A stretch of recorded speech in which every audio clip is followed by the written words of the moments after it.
areas of study where you cannot mostly claim issues of copyright, because there is a slim line between if you come up with a paper today, Kaseba, I want to tell you that if you come up with a newspaper called Kaseba Mashila Kaseba, then tomorrow you come up with another paper called KK, the likely situation is that in the media there is what we call style of the editor, and those that form the production team. You understand that in the production team there are a number of people, all these who do the graphic designs and so on. So those people have got a certain touch. Each individual, each editor has a style of writing. So you cannot claim copyright based on the style of the editor, because you cannot change yourself. What's a style? Now I want to clarify a point where individuals have quickly rushed to copyright, because even the adverts, the way you frame adverts, in the advertisement, those that have studied advertisement, those are doing media programs, there is what is called 8 creative features I'll allow you to of adverts. I'll allow you to come back to exactly. that, but the point is I would want you to include also the fact that what happens about copyright if you are the right holder. Just let's go to another. It's very difficult. Yeah. If I'm going to write a book, and then if I'm going to write another edition, issues of copyright will not arise, issues of plagiarism will not arise. So these are technicalities that we hoped that certain institutions that are being told to do certain things could have taken into consideration before they could make hasty decisions in shutting down. But this is a political thing, Mark, and of course, that this should actually help you to expose it as clearly political. You still come to the issue of the new Minister of Information. There's no profile, there's nothing, they have not heard. I checked, they were very quick to update the biodata on the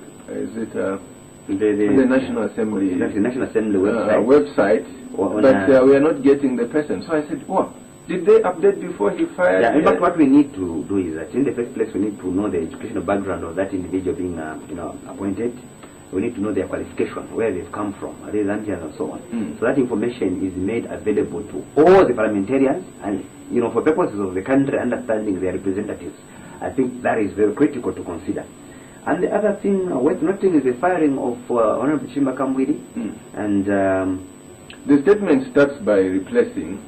I'm appointing so to replace this one. In fact, before that one, you remember we were talking about the issue where the president talked about corruption and talked about some big fish involved, and later on someone is sacked. We are not given details leading to the sacking of Information and Broadcasting Minister.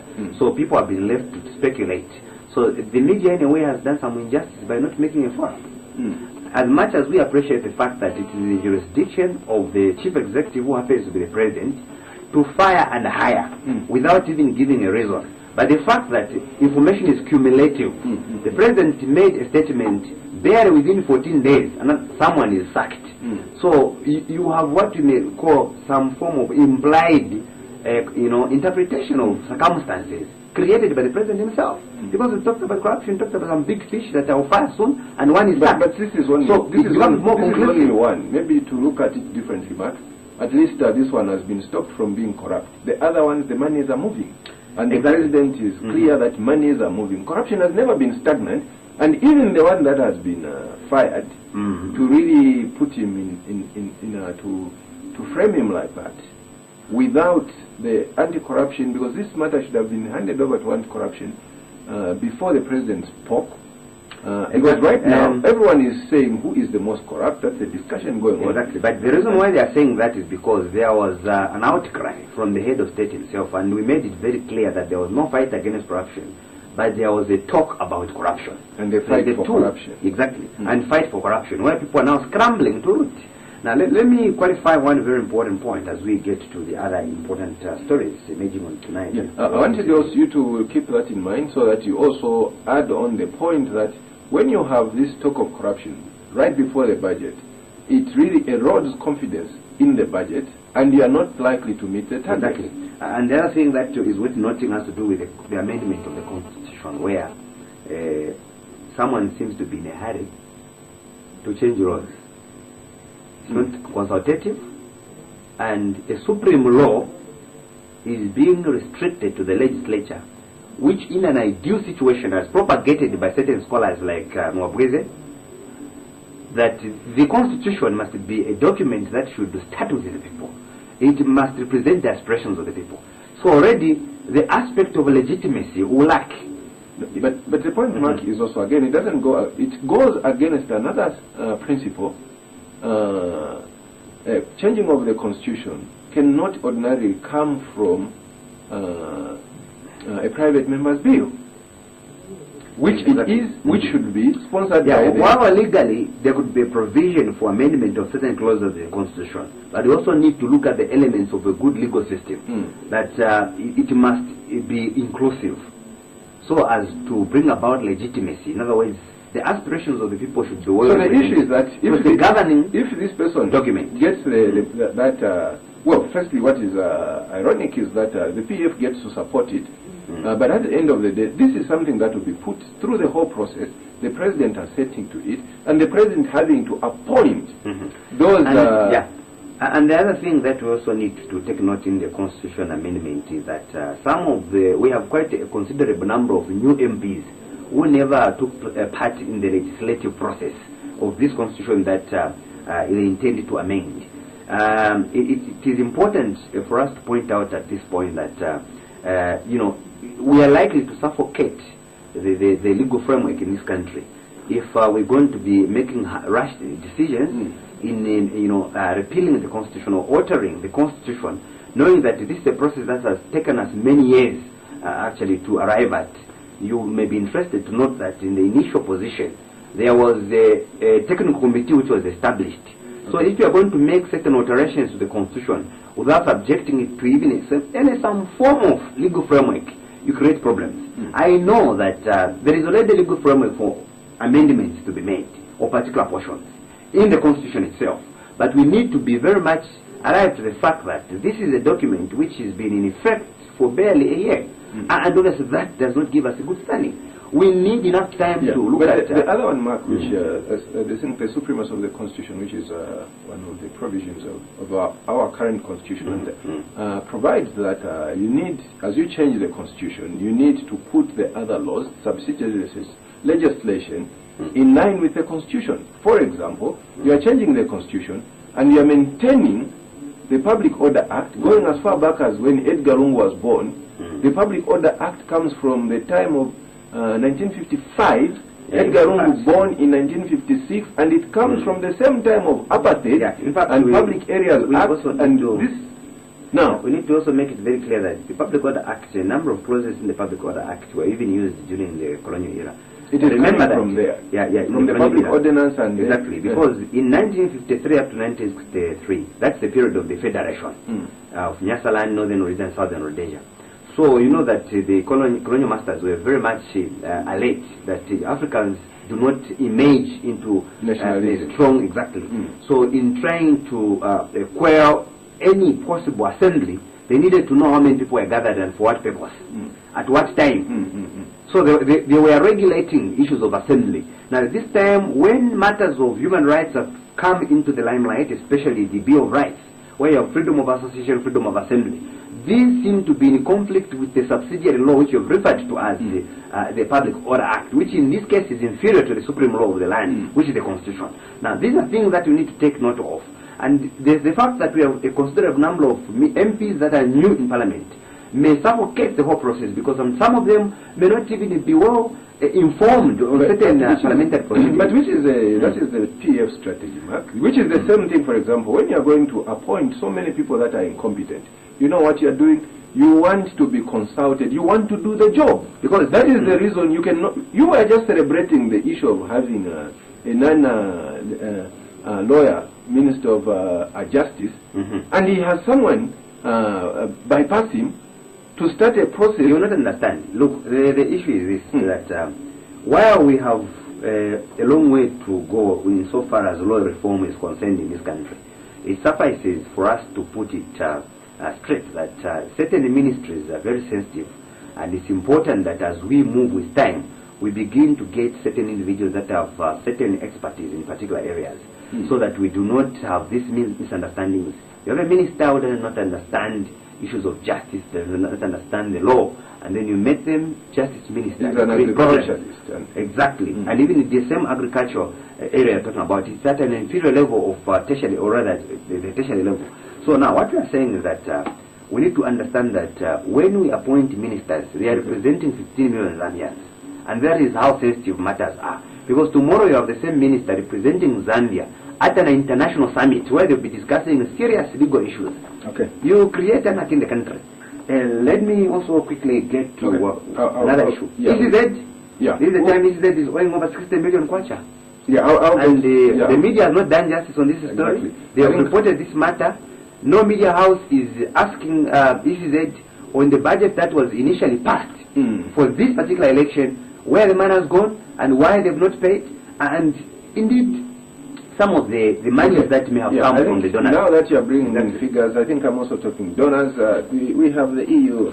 This is the EU report. I think this is the new EU European Union Election Observation Mission report, yes, final report. Yes, we had the preliminary report, yes, which gave us exactly. Now this one is for this year, and this one is 2006. 2006. Now, what is the story? They are saying the same thing. Exactly. So the ground is changing, yet you keep saying the same thing. That is, we'll look at that, Mark. I was there. We should have the clip of where the chief observer could not say the election was free, fair, credible, or transparent. They kept going, meandering off, and that is very dangerous. Especially that one of the NGOs that called the election unfree and unfair and not credible has been punished by the PF. And there has been a witch hunt that everyone should do sing that the election was free and fair. And for the EU to come out like that is very, very dangerous. We'll come and look at that as we come back. Let's take a break. Welcome back to Introspection, week number 45. We are counting down, counting up as we come from week number 32. We have been counting down to week number 32. Now we are counting up to the end of the year. So we just counted the budget, and I was just talking about this. And Mark, welcome back. Thank you. Yeah, one of the issues, Mark, is that there is a chart.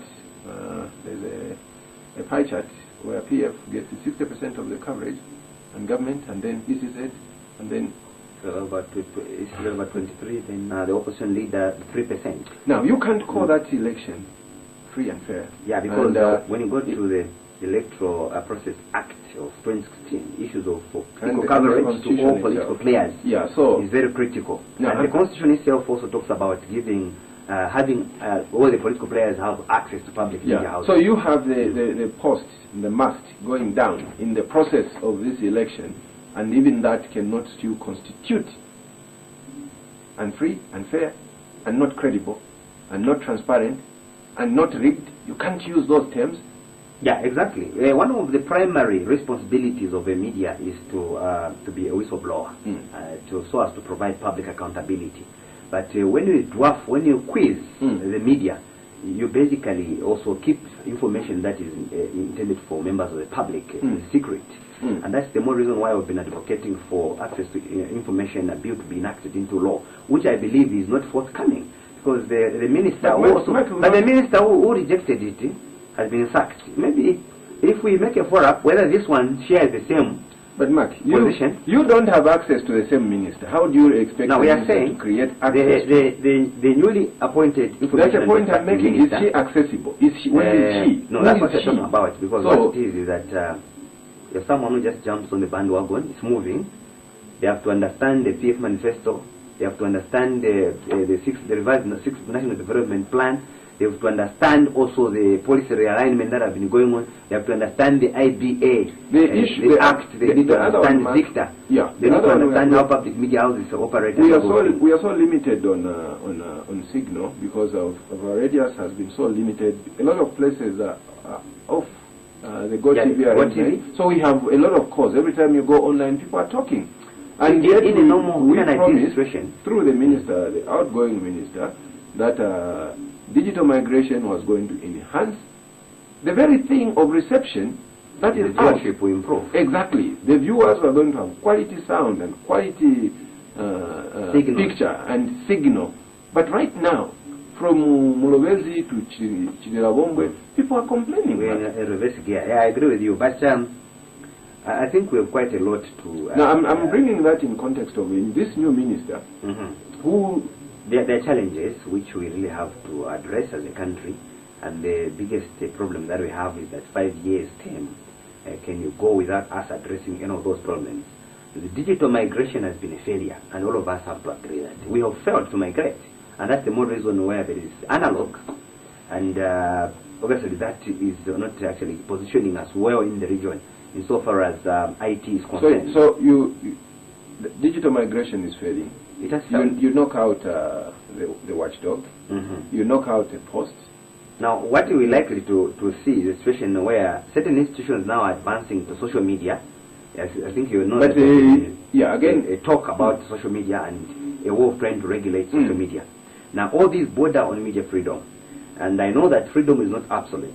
But if you feel that I have defamed you, it's up to you as Kaseba to take me on as an individual, not to close down my institution. But the point that the two are different. Yes, but the point, Mark, is that social media, for me, look, I've seen things written about me and so on social media. I've never taken these things seriously. But when you get to see the same people closing newspapers, responding to social media, and where you have even a State House responding, the Minister of Information saying there's this Facebook post, there's such a status. Mark, that's not normal. Yeah, and you see, what's been happening is that there is a lot of fear dome among government leaders arising from even abuse of public offices. This but I wanted you to stop it, that fear, just that thought of how should the minister be so scared that you respond to a rumor. A rumor, even a president stops for a rumor. Exactly. So what we're saying is that someone who really wants to keep away information, to stop information flow at all levels. And the biggest challenge that we're likely to face is that, IT is not easily stoppable. And other countries that are highly industrialized like China tried, they have not succeeded. And let me quickly also bring in, maybe I nearly also the issue of the mast. I think we scratched a bit on the mast newspaper. I was trying to bring out the aspect of creative concepts in advertisement. That, there are rules that govern the way these adverts run on a newspaper and the way they have to be actually laid out. And these are parameters. There are about 8 creative concepts. So if you are going to satisfy the elements of those creative or characteristics of an advert, you cannot claim copyright from a media point of view, which we believe some institutions, Packer and others, are claiming, which is wrong. You are getting... Even the ZRA is not even well positioned.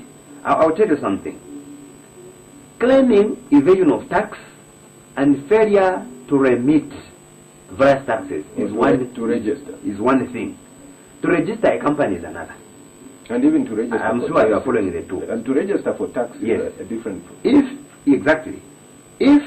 I've registered a company and then it's not remitting tax, there are channels that can be followed to make claims to compel me to pay, or to indeed raise under maybe the criminal jurisdiction other offenses, so that I'm liable of a particular action. Now, we have always said that you can do something that is right, but if it is done wrongly, you are seen to be more antagonistic. ZRA's claims could be justifiable, but the very fact that they are leaving out certain institutions and targeting particular institutions to quickly shut them down so that they are completely done away from public access, raises eyebrows. And that's why we're saying, look, we just talked about this. Mark, I don't want you to speak comparatively. We have had this argument for a long time, that you don't need to bring in the Times of Zambia is owing, this one is owing, and so on. Let's talk about but the issue, the point we are talking about is basically it's an issue of conscience, Mark. Moral conscience. Is this wrong? Is this right? What ZRA is doing is clearly immoral. It's wrong. It's wrong. You don't need to compare what Times of Zambia is owing. Just like ZRA itself said, they cannot discuss these matters in public because it has an effect on others. No, they have gone. But the other thing that is not done to help the situation as a country is to sue the ZRA as citizens. No, but Abuse of it's abuse of public office. correct. Exactly. There is total abuse of the law, and we're just reaching and folding our arms. And that is not helping this us. is the point Exactly. of corruption and impunity. And those people, the culture of exactly. corruption and impunity. You need to put that in Yeah, so context. we need to reach a certain level where we need to begin suing in public interest ZRA officials for abusing public offices, where they want to apply one law, the same law, to one person and not to the other. And even when there are reports and complaints, they are not taking any action.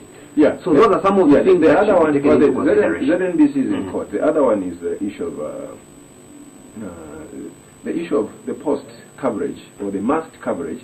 There has been nothing. While there has been from the side of, for example, the PF, they have been commenting. There hasn't been a word from the post. The same ZRA has been commenting. There hasn't been from the post or the mast of what really is happening. And let me just explain something, though I didn't want a comparative approach, but it's very critical in this particular discussion. Perhaps we may have lost the viewers along the way. When you're talking about issues of owing ZRA, imagine that Kaseba is running a company, and then he has 5 workers. And because the law provides that these 5 workers have to remit tax every month from their salary, pay as you earn. Okay, you are paying back to the state through ZRA as an institution mandated by law. Okay, depending on how much you get from this particular company. So Kaseba deducts from his 5 workers. After deducting from his 5 workers, he fails to take the money to ZRA. That is what ZNBC has been doing. You're talking about pay as you earn. Now that is the offense that they gave the post. We try to simplify it. Now, I'm talking about corruption. That's corruption. It's not one. Now, yeah, exactly. No, what I'm simply saying here is that it is corruption, and we have allowed it to grow in these public institutions.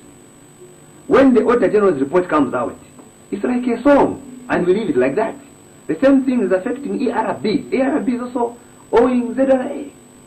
FRA, Food Reserve Agency, is owing ZRA. Okay. If they deducted your money as a worker, that is a theft. Okay. They have gotten the money and they have not taken it where you wanted, because when you're contributing as a citizen, because you are obliged by law, Kaseba, to remit tax. So if I'm going to deduct money from you, don't take it, I have stolen.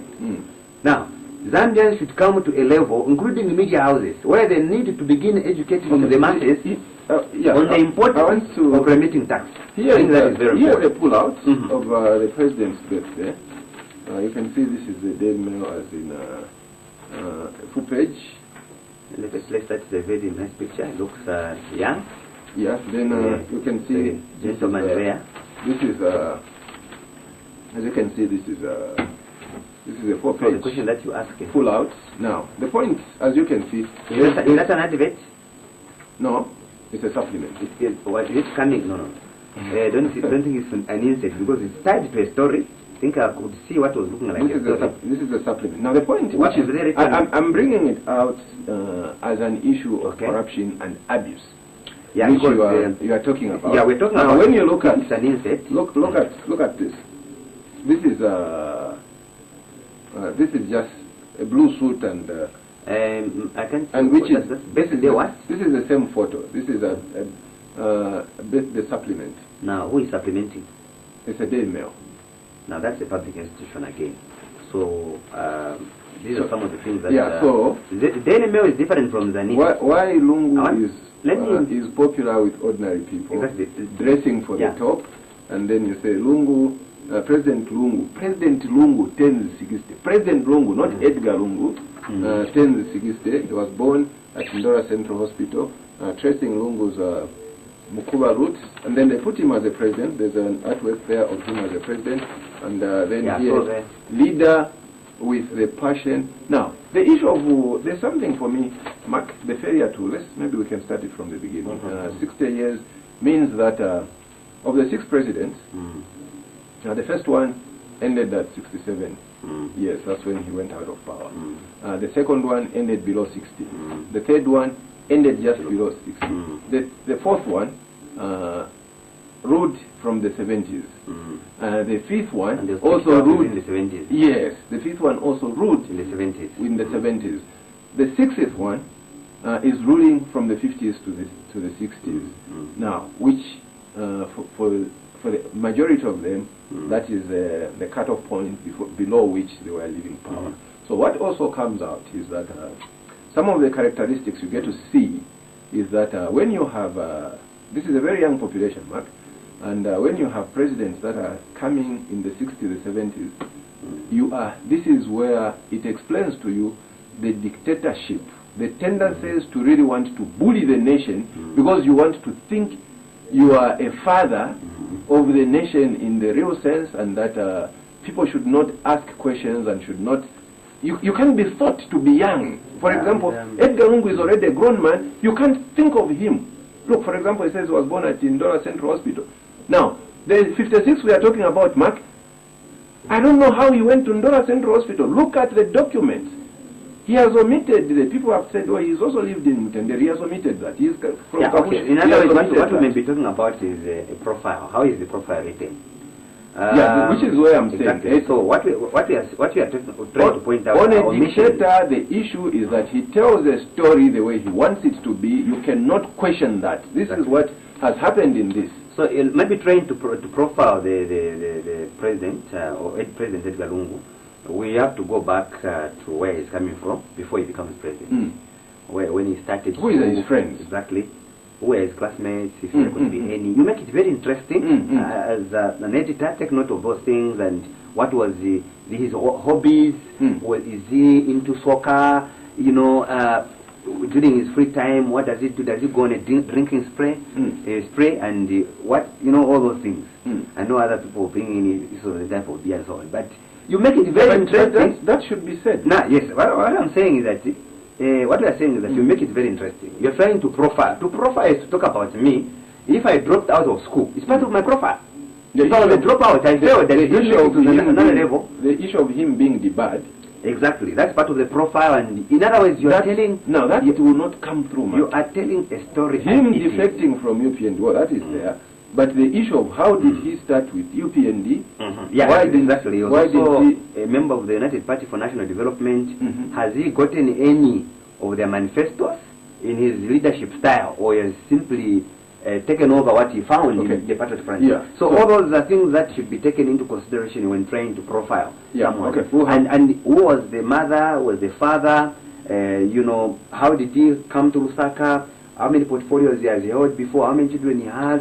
The wife, where he's coming from, what does he do during his spare time and during his life moments. So one of the issues, Mark, I'm trying to really, I'm trying to present my case to you that you don't get that of dictators. A dictator's story has those huge patches that are not covered, and that is what we have here. For me, I'm trying to tell you that, well, you are asking too much, because that can get you in trouble to say, can you fill in these blanks? No, I don't think so. You say about, look, even when why don't reporters bring out that? For example, there are stories of national sometimes it's fear.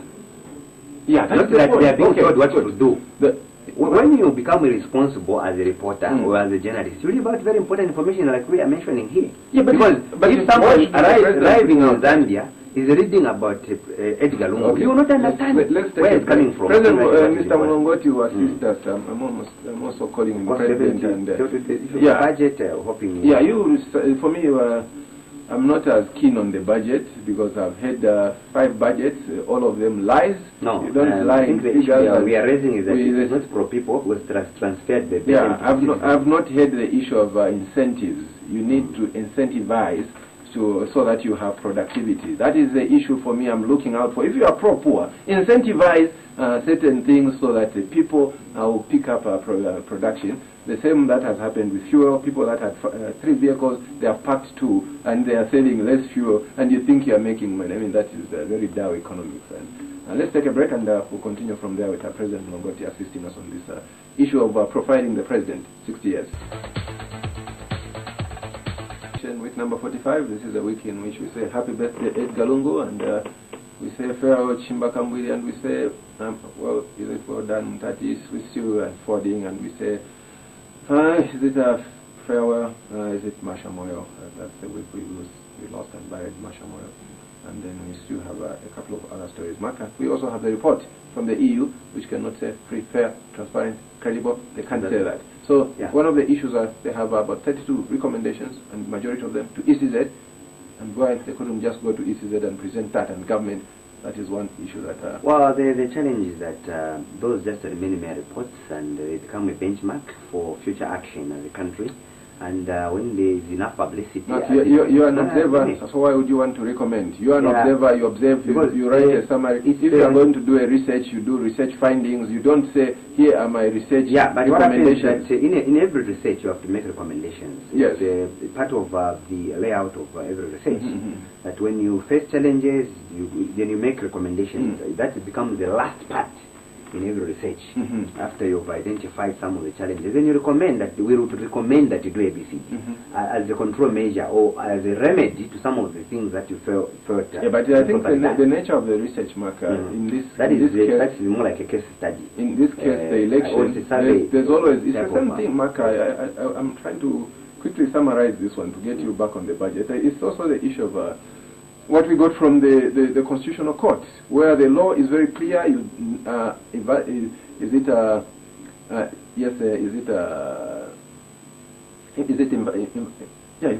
invalidate, invalidate or validate or nullify. Validate or nullify, then you say dismissed. That becomes a judgment to say case dismissed, and you sit as a court the same. You are an observer. You are not a recommender. That's not a responsibility for the EU election observer mission. It's not theirs is to observe, not to recommend.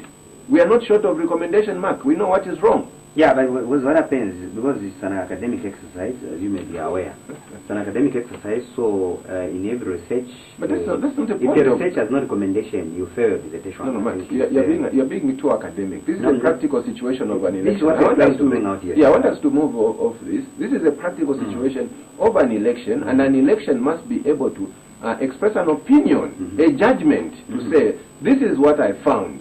Exactly. So when you get the findings, you present the findings. After you present the findings, you discuss the findings. After you discuss the findings, you make the implication of the study. After you've provided the implication of what you found, then you draw the recommendations, then you conclude. So it's a certain pattern that they follow as a yardstick in a way of trying to present reports. In other words, that is basically a survey. So like in any other survey, you're being too academic. You're going to lecture theater.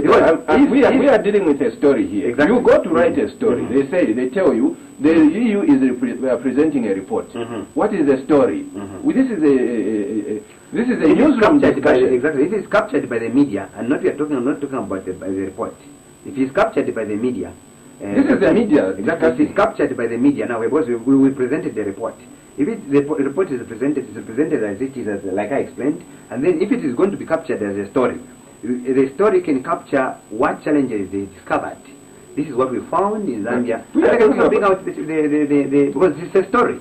It still remains a story. That they bring out. So it cannot be summarized for elections. But there are things, Mark. A court, you cannot... Look, you have... I'm really getting surprised and getting stuck. When you go to court, a court must give a judgment. That's what you go to court for. So when a court starts to say, yes, we have heard, and we have taken note, we have seen your submission, that is not the court's job. So which you are saying, even a journalistic research, you cannot go and present to your editor and say, oh, yes, I have received the report, they have reported these recommendations. There's no story there. Yeah, this is the issue. In a nutshell, recommendations arise from the findings. That is how we can summarize. What do you think people want to hear? Are you sure? I've told you, the bulk of the recommendations are to ECZ. So you are sure that is what people want to hear? Or with what this election? In the first place. Firstly, let me just give you this background. The EU was part of the 2001 election petition. That is how far they could go with the only challenge is that they have no local standard. The European Union cannot sue in the first place. They can be knocked out on legal Okay, I standing. think let's Exactly. move to- So, let's move to yeah, the those other are the one. issues of jurisdiction. No, I think you're not getting it. No, You're I'm not getting your point. No, you see, the Mhm. issue is that people Mhm. really want to hear something Mhm. from you. I'm not really trying to. Yeah, what I'm play saying it is out to. yeah, This is very critical. That if you're going to really take it back to the lecture theatre, no, as opposed to the newsroom. What we are saying is this: that what are the issues that they identified?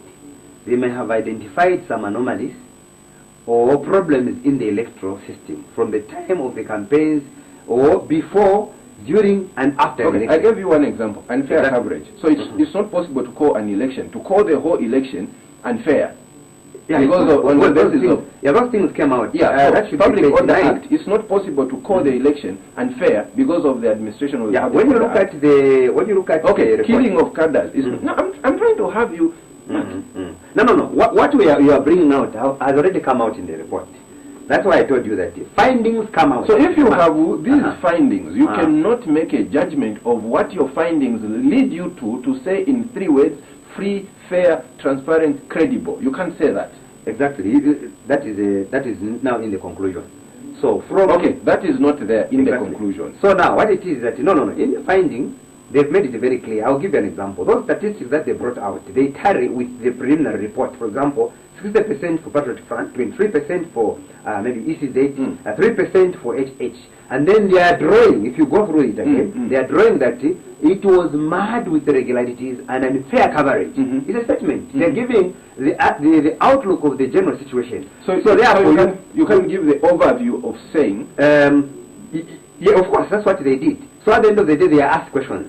Now, because of issues of jurisdiction, if you remember, I'm cutting. I'm trying to have you mark can you mark this as an assignment? Because what you are saying, if you are to mark this as an assignment, you are saying what you are marking are recommendations. What you mark is to say, what did you find of that election? You have standards as a nation, as a region, as a continent, as a world. These are some of the benchmarks. Now, what do you make of the Zambian election that happened in 2016, from 1991, of the 8 elections that have happened, and what happened of all those standards? So that they've told you that one, what constitutes free and fair elections are some of the pieces of legislation that you have. Okay, let's now, go to if those, let me wind up a point. If those are not adhered to, the EU election observation report on Zambia, okay, has made it very clear that these were not followed. Okay, this is the EU election recommendation mission. That is what I'm telling you. Where did it change? Where does your job become a recommender from an observer? It is because of the nature of the work, because they have a framework which governs them. They must recommend. Yeah, I think they should not just leave. Yeah, I think so that is according to some okay, of that is according to international law. Okay, so they have to make it we recommendation. have actually issued the time, but one of the issues, Mark, is what the point I made, which you have totally missed, is that FODEP said the election, and anybody who dared say that, and I'm getting scared that you are also refusing to really nail it, that you may be telling me that I'm calling it unfree and unfair and the and EU incredible. the point is that yes, but that has been said. Now, in the when you past. observe, observation is like you are It has been said in Zimbabwe, in Uganda, everywhere it has been said. and they have said but it why, in the report that this was not fair. The statistics they are giving you are basically showing but you mark it as an overall. You don't mark it as any recommendation. No, because it's a survey. A survey, you are bringing out those grey hairs. Confusing yourself. And let's go back. Let me quickly get to the national budget. Inspiring. And, that is one of the questions. So is it inspiring? One, it's not inspiring for this particular reason. Number one, this particular budget does not respond to the challenges that we are faced with. Instead, it is responding to the bankruptcy and the intention by government to find a way of raising resources to finance the budget. So it is inspired by the bankruptcy. Yeah, we have a dead mail. We needed to apologize for not having the and then the other thing. So the papers, we haven't scrolled them, but we have a dead mail. I think, and some of the media are calling it a recovery budget. So is it a recovery plan? That is what we are talking about. When you say recovery, it is not addressing the challenges.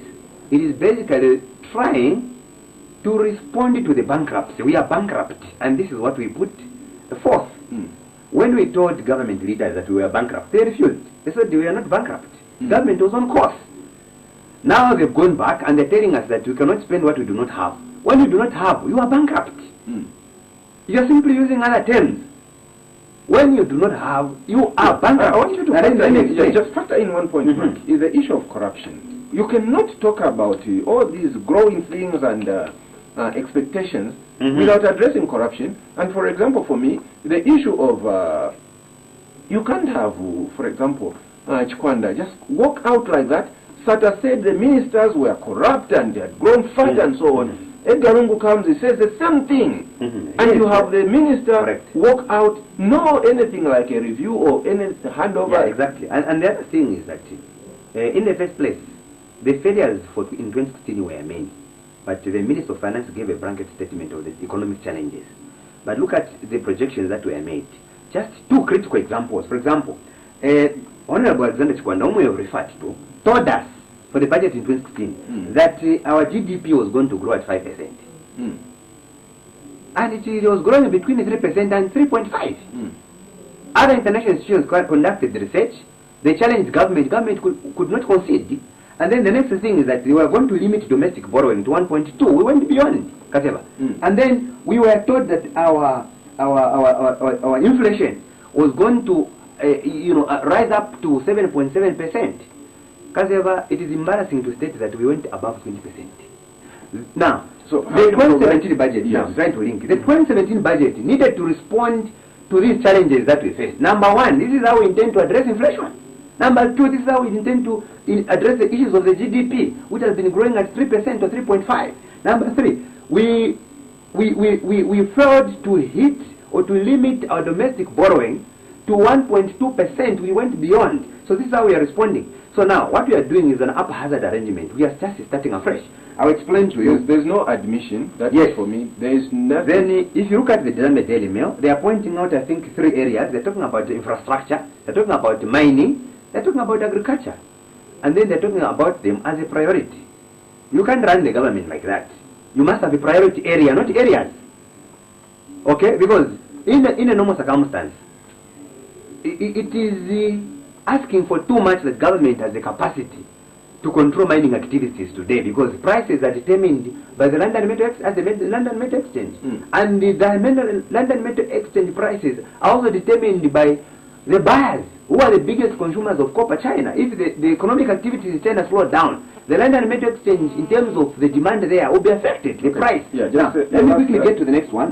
Which is actually your last point, I think. Exactly. Going forward. Now, the other issue that we need to nail at this point is that because we have raised so many taxes, various taxes have been taken up. We are an import-dependent economy. The simplest explanation we can give is that if you are going to introduce so many taxes and raise so many taxes on a number of imported goods, what's going to happen? Those people are looking for business and they want to maintain a certain profit margin. The prices of commodities on the market will go up.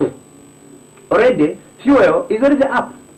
So now what we are going to do is that all that burden will be sustained by the citizens in Zambia and not the ministers. So what you should have expected is a situation where austerity measures could have been put in the budget. One, for example, ministers, certain privileges for ministers are cut off.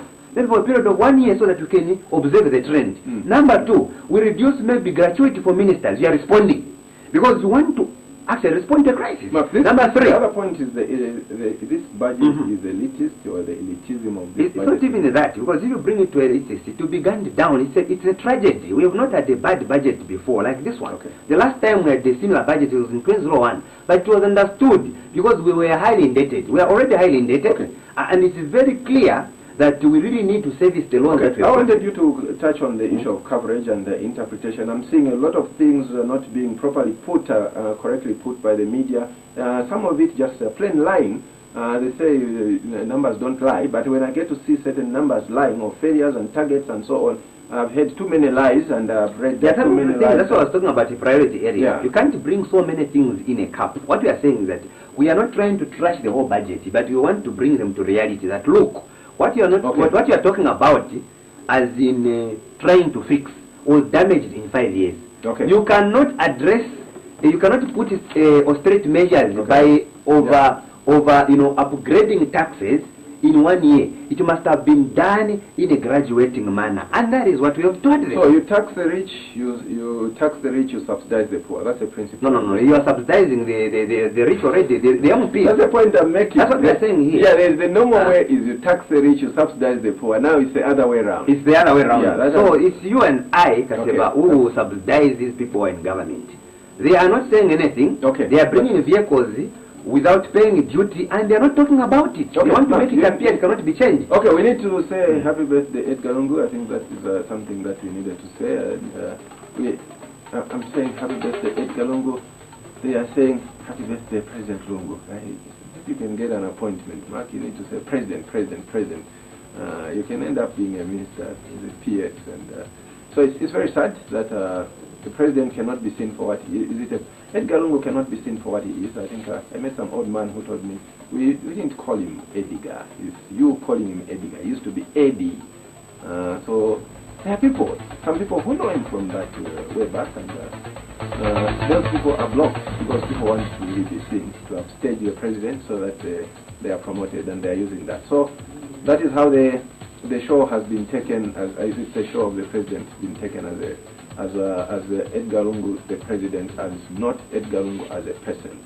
So that is what we have this week, and we hope to look at these stories as we go. We need to do better in profiles and obituaries. Mark, I think we have discussed this. So we'll see you next week. Thank you very much.